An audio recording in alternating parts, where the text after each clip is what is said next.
সচিবালয়ের মন্ত্রিপরিষদ বিভাগের জনপ্রশাসন সভাকক্ষে প্রধানমন্ত্রী তারেক রহমানের সভাপতিত্বে অনুষ্ঠিত হয় মন্ত্রিসভার বৈঠক। পরে সংবাদ সম্মেলনে বৈঠকের সিদ্ধান্ত ও সামগ্রিক বিষয় তুলে ধরেন মন্ত্রিপরিষদ সচিব ডক্টর নাসিমুল গনি। এ সময় তিনি জানান, পারস্পরিক সম্পর্ক ও সৌহার্দ্য বিনিময়ের অংশ হিসেবে এবং বিনিয়োগ ও পর্যটন আকৃষ্ট করতে নতুন ভিসা নীতির খসড়া উপস্থাপন করা হয়েছে বৈঠকে। আন্তর্জাতিক পরিমণ্ডল দেখা যাচ্ছে যে আমাদের কিছু জায়গায় দরকার বেশি, সেখানে তার একজন ব্যবসায়ী যদি আসে আমার জন্য সুবিধা, সেই দেশে ইনভেস্ট করতে পারবে।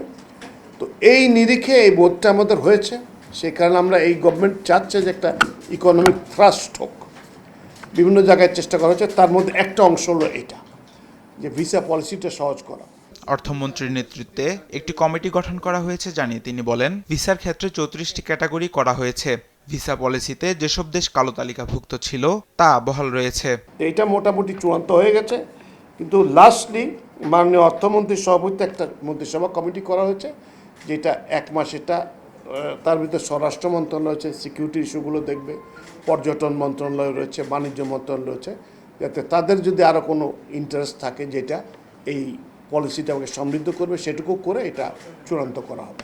বৈঠকে এসব বিষয়ে সার্বিকভাবে 5টি ভিন্ন আলোচনা হয়েছে, তবে কোনো চূড়ান্ত সিদ্ধান্ত হয়নি বলেও জানান মন্ত্রিপরিষদ সচিব।